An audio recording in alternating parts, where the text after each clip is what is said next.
Hey, good morning. Welcome to Blue Jacket Apiary. Hey, I know. I said I wasn't going to come out here and do anything, and I'm really not. What I've got with me, if you can see, I brought a couple of boxes out. I'm going to go ahead and put a couple of deep supers on the hives today. Shouldn't take much more than 5 minutes. And then I'm going to take a look at the hive that I think is queenless, and we'll see what it looks like, and I'll let you know. Take some pictures so I can throw them in here so you can see the bees and, maybe a couple of short videos of them, in and out of the hives, and take you along. Stay tuned. All right, so added a second box to my survivor hive. It was a full box. I probably got out here just in time. Not that I think they would swarm this time of year just because of the dearth, but you never really know. Bees like to make their own decisions sometimes, and it's not always what we think they should do, or so there's a second box on there. They should be happy now that they've got all extra room. And the only reason I did this today is because I was out this morning firing up the smoker because I'm smoking some turkey today.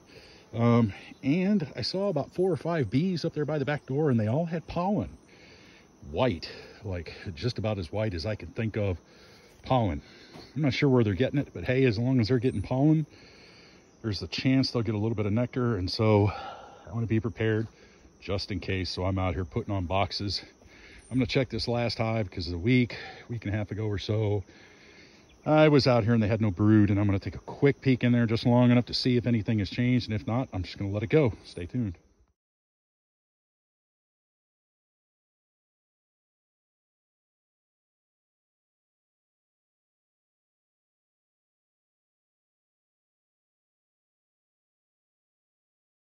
All right, just to prove me wrong, these ladies must be queen right, because I am seeing brood in here this week that was not there a week ago.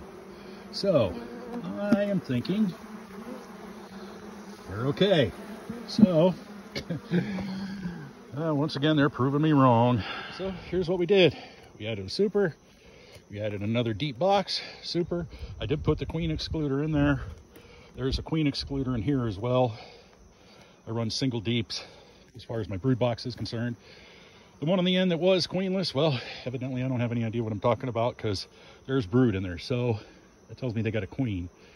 So it's quite possible that the last time I was out here, she was out on her mating flight, or she hadn't mated yet. So, an unmated queen, while they do look different than your standard worker bee, they're difficult to tell the difference because all you have is the length of the abdomen. Normally the queen is nice and fat after she's mated, and she sort of sticks out a little bit, but evidently I missed her. So that's what it is. So added a box. Those two already had boxes on them, so things are going well. The bees are out flying, as you can see. They're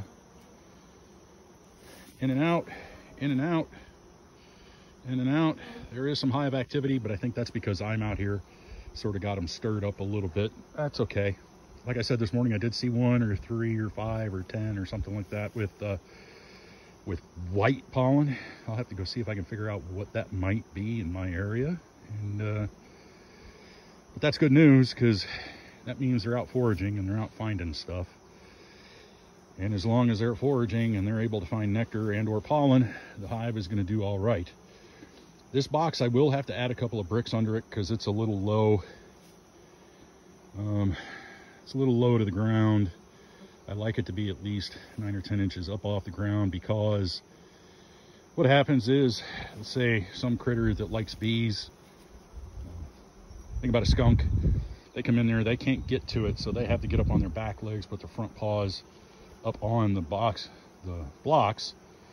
And what happens then is that exposes their belly, which is soft and not a lot of fur, and the bees can get at it. Well, when it's that low at the ground, it makes it just easier for them to get in there, stick their little grubby little paws in there, and harder on the bees to defend themselves.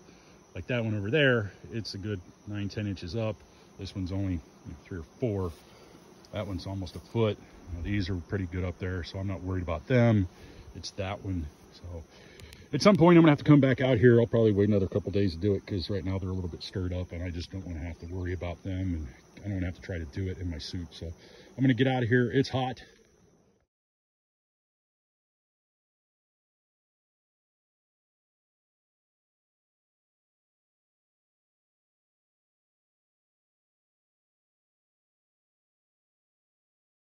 All right, ladies and gentlemen, that's it.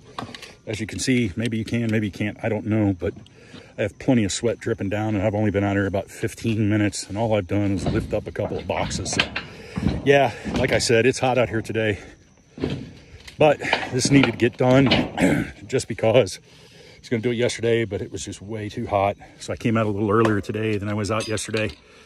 We'll get it done. We'll get these bees taken care of. We'll get them into fall. Hopefully they'll have plenty to go after in the fall. Plenty of nectar and pollen to build up right before winter comes. And maybe next spring we'll come out with 5 if we start with 5. So, hey, thanks for going with me on this journey. Smash that subscribe button so you know when I put out new stuff, new content. Again, like I said a couple of weeks ago, I'm still thinking about doing some videos that are really more educational in nature. You know, talking about bees and beekeeping, just for the homeschool community, because you may or may not know, Mrs. Blue Jacket and I homeschool our kids, and it's nice to have options, you know, where they can learn about stuff that they may not normally learn about in school, but that's still learning. So, again, be kind.